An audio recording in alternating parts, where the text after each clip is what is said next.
अस्सलाम वालेकुम। उम्मीद है आप खैरियत से होंगे। और आपका आज का टाइटल हमने कहा है कि साइफ़र ड्रामा है इमरान खान के हवाले से।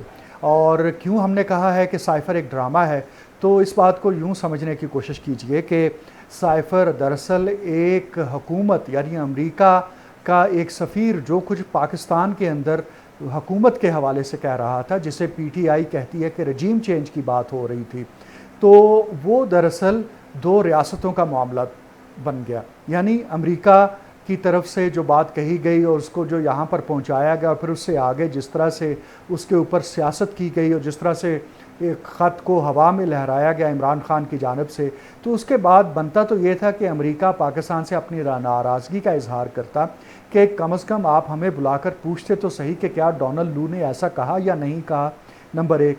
नंबर दो ये है कि जब हम डिमार्श कर चुके हैं तो उसके बाद इस मामले को पोलिटिसाइज़ करना भी दरअसल अमेरिका को ऑफेंड करने के बराबर ही है। लेकिन हम ये देख रहे हैं कि इसके ऊपर ना अमेरिका को कुछ कर रहा है, ना पाकिस्तान और अमेरिका के ताल्लुकात पर कुछ फ़र्क आ रहा है। अलबत्ता ये ज़रूर है कि साइफ़र का ड्रामा लेकर इमरान खान को दीवार के साथ ज़रूर लगाया जा रहा है। तो गोया कि इस साइफ़र की इस स्टोरी को और उस 164 के बयान को जो कि आज़म खान ने जो कि प्रिंसिपल सेक्रेटरी थे इमरान खान के, उन्होंने पुलिस के सामने जो रिकॉर्ड करवाया है, दरअसल वही बातें हैं, वही पुरानी टेप है जो कि अब दोबारा से दोहरा दी गई है। इसमें कोई भी नई बात नहीं है। लेकिन आज़म खान एक नया कैरेक्टर है जो कि ये बात कह रहा है।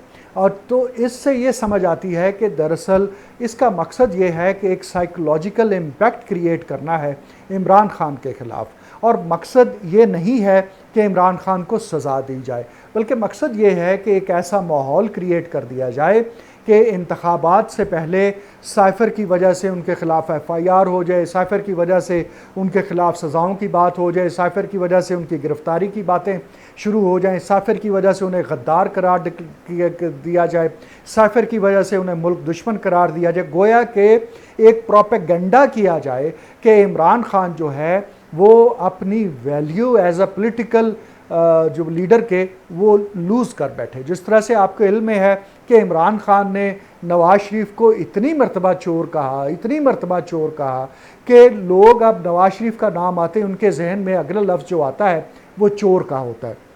तो ये प्रोपेगेंडा की टेक्निक है। तो इसी तरह से अब इमरान खान के ख़िलाफ़, अब आप इमरान खान का आजकल नाम जहन में आता है तो अगला लफ्ज़ क्या आता है? साइफ़र। तो साइफ़र लगता है जैसे कोई कारून का ख़जाना है जिसे इमरान खान ने चोरी कर लिया है। तो ये बुनियादी तौर पर हमारे और आपके ज़हनों में इस बात को रासख़ करना है, इस बात को बिठाना है कि इमरान खान ने कुछ ऐसा गलत काम किया है जो दरअसल रियासत के ख़िलाफ़ एक जुर्म था। भाई रियासत के ख़िलाफ़ जुर्म था तो रियासत जो है वो जिस सबब से हुआ, क्या अमेरिका और रियासत के दरमियान कुछ ऐसे मामलात आगे चल रहे हैं कि जिससे ये समझ आए कि रियासत के ऊपर बहुत ज़्यादा प्रेशर है और अमेरिका जो है वो कहता है कि भाई इसका जवाब दिया जाए हमें, वरना आपसे ताल्लुकात ख़त्म कर लेंगे, आपसे हम एक्सपोर्ट्स आपकी बंद कर देंगे, हम आपको F-16 के पुर्जे नहीं देंगे, हम आपके ऊपर चढ़ाई कर देंगे। ये बताएं कि इमरान खान ने साइफ़र क्यों निकाला है। अगर तो ऐसी सूरत हाल हो तो समझ आती है कि भाई रियासत जो है एक शख्स से और उससे जुड़े हुए लोगों से पूछ रही है, लेकिन ऐसा कुछ नहीं हो रहा। तो ये सारे की सारा जो एक साइकोलॉजिकल और जो नर्व्स के साथ खेला जा रहा है, इस वॉर को ले जाया जाएगा इलेक्शन तक। और तब तक अगर इमरान खान बंदे के पुत्र ना बने और इसी तरह से बढ़के मारते रहे, इसी तरह से ललकारते रहे, इसी तरह से मीर जाफ़र और मीर सादक की गर्दान करते रहे, इसी तरह से अगर वो अस्करी क़यादत को मिलाइन करते रहे, तो फिर इलेक्शन के अंदर अपनी मर्ज़ी का रिज़ल्ट लेकर बता दिया जाएगा कि इनको तो वोट ही नहीं पड़ा, क्योंकि इनके ख़िलाफ़ तो साइफ़र की वजह से लोग जो हैं वो बददिल हो चुके थे, बदज़न हो चुके थे। तो इस कॉन्टेक्स्ट जिस तरह से नवाज़ शरीफ के ख़िलाफ़ हुआ कि नवाज़ शरीफ के ख़िलाफ़ भरपूर प्रोपेगेंडा हुआ, उनको इक़्तिदार से निकाल बाहर किया, उनको सियासत से बाहर कर दिया, उनको ताहयात नाअहल कर दिया गया।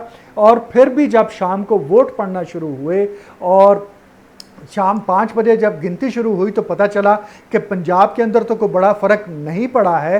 पंजाब में अभी वो लीडिंग पार्टी के तौर पर नून लीग सामने आ रही है।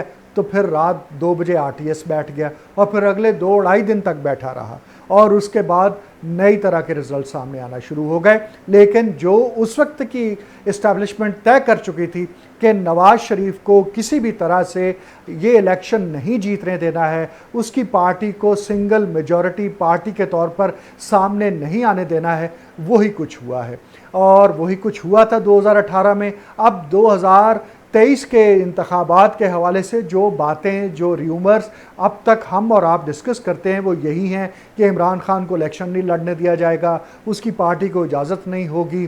तो ये सारे का सारा प्रोपेगेंडा जो कि इस वक्त शाम को आप टीवी देखना शुरू करें तो आपको एक के बाद एक प्रोग्राम में यही जुमला सुनने को मिलता है। तो इससे जो इमरान खान का वोटर सपोर्टर है वो बुरी तरह से अपना जो हार्ट है वो लूज़ करता जा रहा है, अपनी उम्मीद छोड़ता जा रहा है और उसको भी ये यकीन आता जा रहा है कि इमरान खान जो है वो अगले इंतखाबात में एक एक्टिव प्लेयर के तौर पर नहीं होंगे भी तो जेल में होंगे और उनकी पार्टी को इंतखाब लड़ने की इजाज़त दी जाएगी, वोट डाला जाएगा।